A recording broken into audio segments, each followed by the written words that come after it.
Cristiano Ronaldo তার শতভাগ দিয়েছে এবং একটা কোচের আস্থা, কত সমালোচনা হয়েছে, কত ট্রল হয়েছে, বাট এরপরও তার প্রতি আস্থা রেখেছে এবং 90 মিনিটস দিয়ে রেখেছে।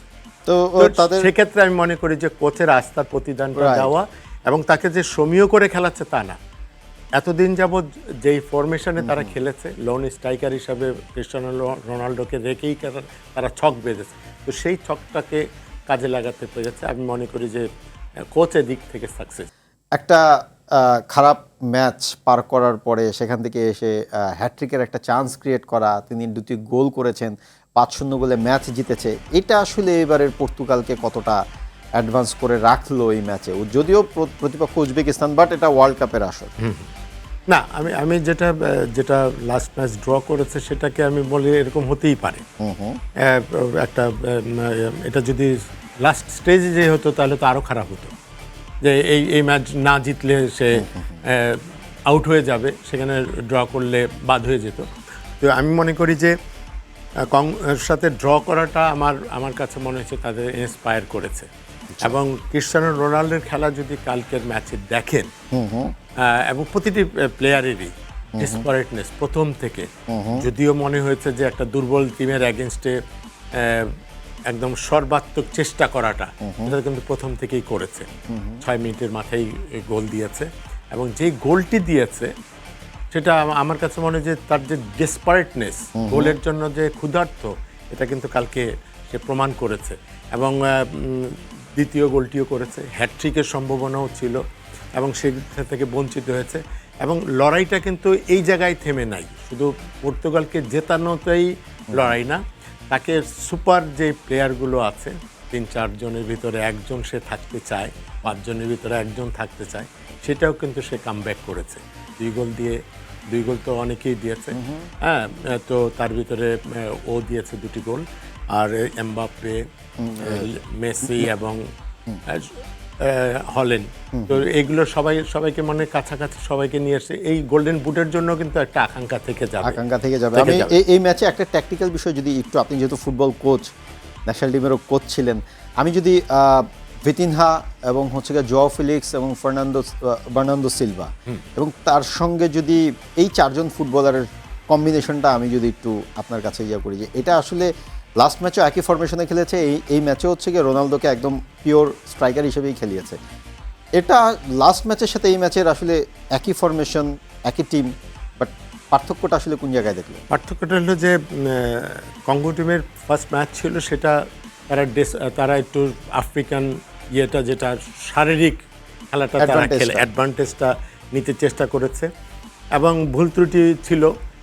আমি পর্তুগালের যেটা হলো ওভারঅল এই টিমটা একটা কম্প্যাক্ট টিম এবং প্রত্যেকটা পজিশনে তাদের ভালো প্লেয়ার রয়েছে, গোলকিপার থেকে আরম্ভ করে টপ পর্যন্ত। ক্রিস্টিয়ানো রোনাল্ডোকে আমি মনে করি টপ প্লেয়ারই, আর এইজটাকে অনেকে কাউন্ট করে। আমি কালকের খেলা দেখে মনে করি না যে এইজ ইজ ফ্যাক্টর, বিকজ সে যেভাবে রানিং করেছে, যতটা রান করেছে, চেস করেছে এবং লোন স্ট্রাইকার হিসেবে প্রত্যেকটা বলে পার্টিসিপেট করা, সে এই বয়সে ইটস ভেরি টাফ, তারপরে সে করেছে। তার মানে তার ফিটনেস এবং স্ট্যামিনা সবই তার ছিল।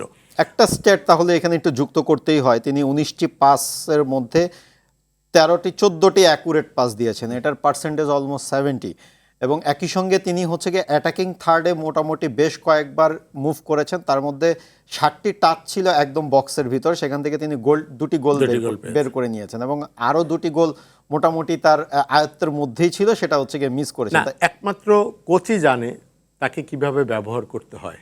সে যদি কম টাচও করতো, অপোনেন্ট ডিফেন্ডারের জন্য সে থ্রেট, কম বল পাবে সেটাও জানে, কারণ ওই জায়গায় তাকে ব্লক করে 2টো সেন্টার ডিফেন্ডার ব্লক করে রাখবে, একটা মিডফিল্ডার ব্লক করে তাকে টাচ করতে দেবে না, হেডিংয়ে হোক যেভাবেই হোক টাচ করতে দেবে, সেটাই অপোনেন্টের কাজ হবে।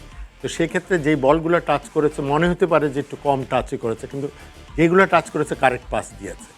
তো সেক্ষেত্রে আমি মনে করি ক্রিস্টিয়ানো রোনাল্ডো তার শতভাগ দিয়েছে এবং একটা কোচের আস্থা, কত সমালোচনা হয়েছে, কত ট্রল হয়েছে, বাট এরপরও তার প্রতি আস্থা রেখেছে এবং 90 মিনিটস দিয়ে রেখেছে। তো সেক্ষেত্রে আমি মনে করি যে কোচের আস্থার প্রতিদানটা দেওয়া এবং তাকে যে সমীহ করে খেলাচ্ছে তা না। এতদিন যাবৎ যেই ফরমেশনে তারা খেলেছে, লোন স্ট্রাইকার হিসাবে ক্রিস্টিয়ানো রোনাল্ডোকে রেখেই তারা ছক বেঁধেছে, তো সেই ছকটাকে কাজে লাগাতে পেরেছে। আমি মনে করি যে কোচের দিক থেকে সাকসেস। আমার কাছে একটা সময় খেলাটা দেখে মনে হয়েছে কোনো সময় 4-2-3-1 থেকে 4-3-3-এ চলে যাচ্ছিল। আপনার কাছে কি মনে হয়েছে যে রোনালদোকে একটুখানি স্পেস ক্রিয়েট করার জন্য 4-3-3 ফর্মে, মানে যখন অ্যাটাকে যাচ্ছিল, যখন 4-3-3 এবং বক্সে চলে যাচ্ছিল তখন 6 জন ফরওয়ার্ড হয়ে যাচ্ছে? আমার কাছে মনে হয়েছে যে